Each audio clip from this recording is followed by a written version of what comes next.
Welcome back, guys. Today I'm out in the woods looking for some fall mushrooms, and I want to add to my medicinal mushroom collection for the winter time. You know, cold and flu season is upon us, and I'm looking for something to boost my immune system this fall. So today I'm out in the hunt for turkey tail, or Tremades versicolor.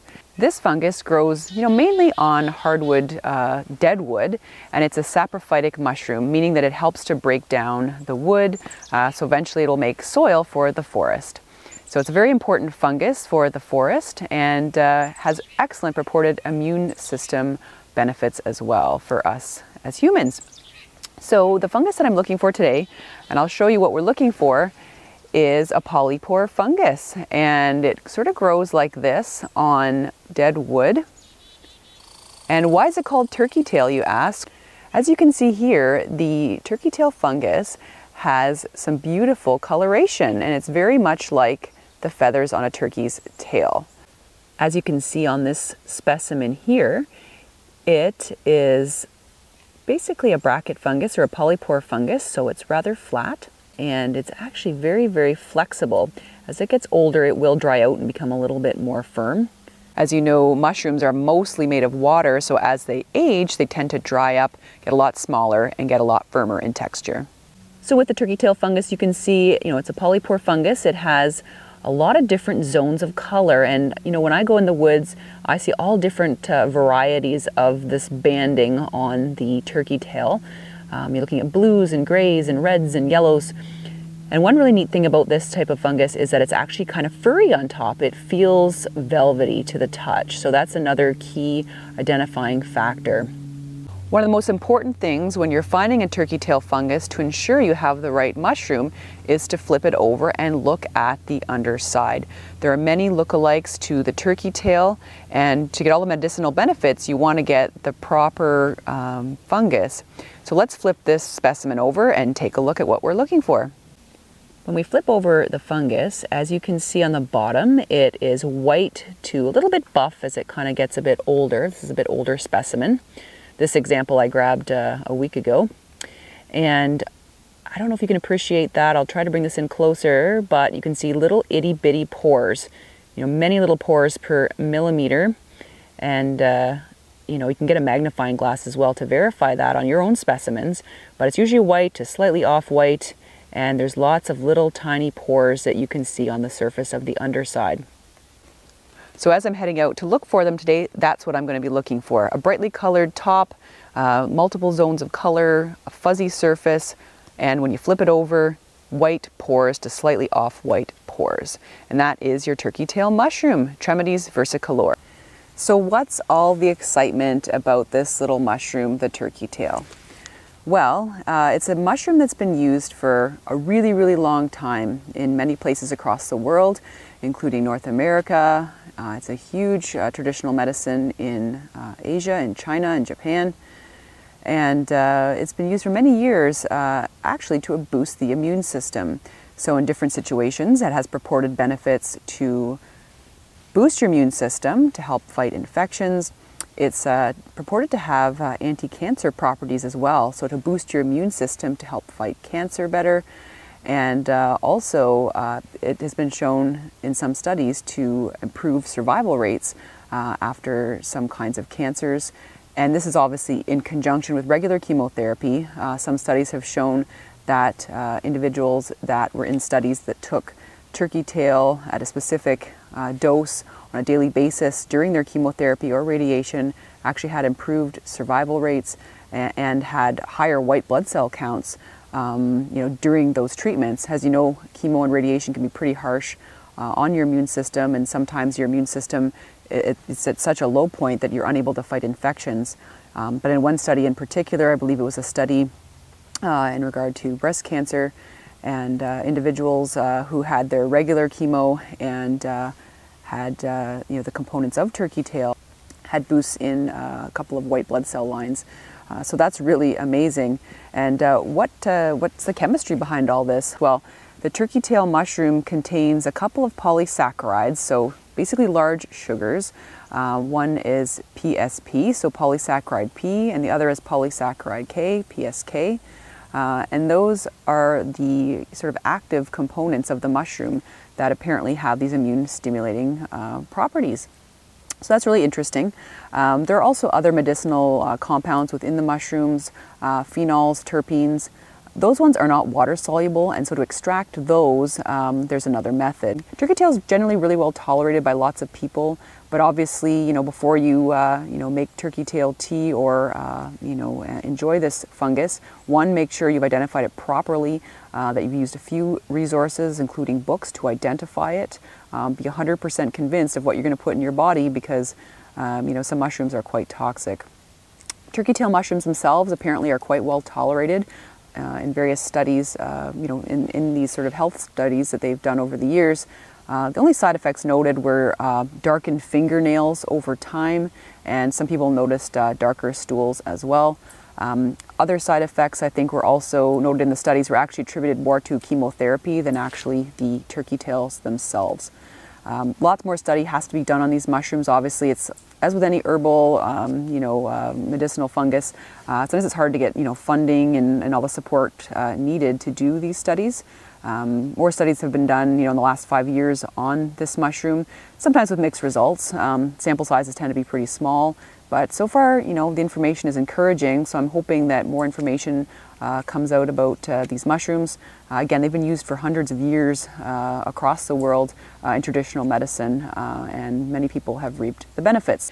Now, as I'm standing here getting ready to head out on our foraging event, I see some other fungus near me, and I'll just show you how some fungus can fool you into thinking it is actually turkey tail. So right here beside me, I can certainly see, here's some more fungus, and it's got a bit of algae on the surface. That's why here you can see there's a little bit of green on the surface of these guys. As they get older, these mushrooms like to host algae.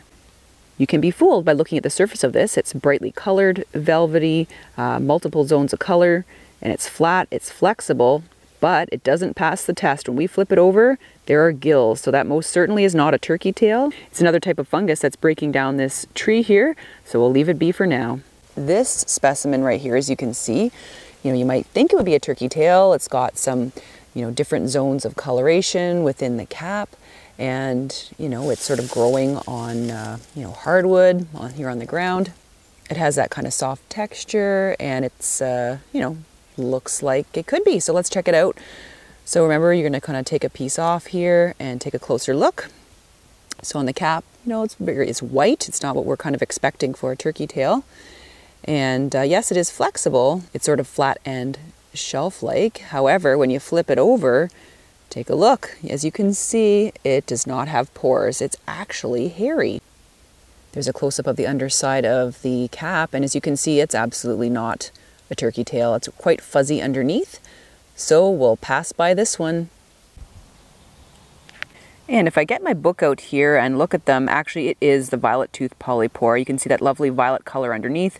The violet on the surface of the cap is a little bit faded in my specimens, but there you go. That's a violet tooth polypore, not the turkey tail.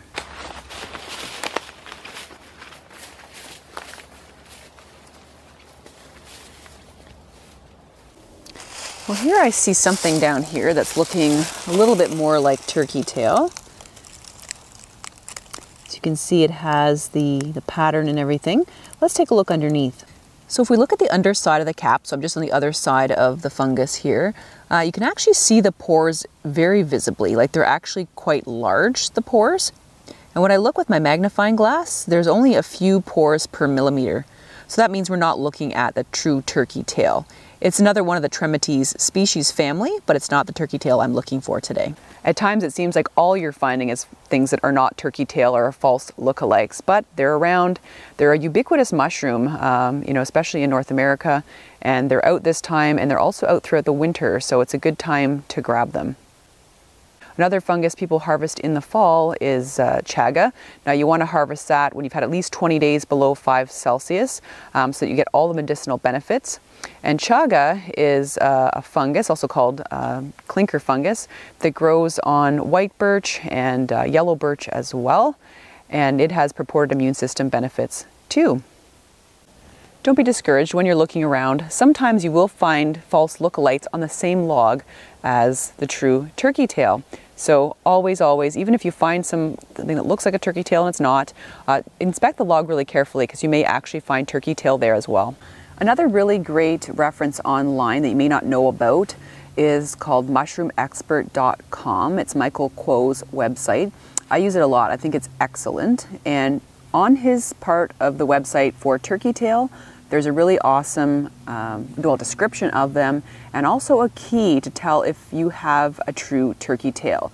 So if you're maybe in a different area of the country, you've got something else that looks like turkey tail, you're not sure, well, I'm going to put a link down below to that website and specifically the link to the description on turkey tail, because he has an excellent key to kind of go down to tell if you have a true turkey tail in your hand. Aha, here we go. There's a nice flush of them. These ones are a little bit paler, a little bit more bluish in color, but that's all right.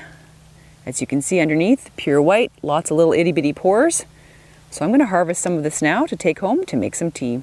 Just going to kind of pluck it off of the tree here. Sometimes you get a bit of bark which you can remove when you get home.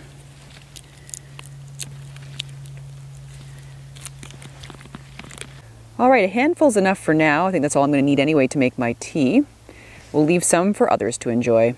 Those specimens were actually really nice and fresh, you know, nice and soft, pliable, and you know, nice and white underneath. Those are the ones I recommend to harvest. Things that have kind of gotten green over time due to algae and a lot older, stiffer, you know, they have a chance to have sort of bacteria and other kinds of things on them as well as the algae. So I'd probably harvest only the fresh ones to get the best benefit from them. Coming up to another log here, and I just wanted to show you what turkey tail that's quite old looks like. So as you can see here, it has like a greenish hue to it. That's from the algae that's colonizing the surface of the fungus, the mushroom here. So I'm going to just take this off and show you, you know, it is quite old. It's got some brown and green on it.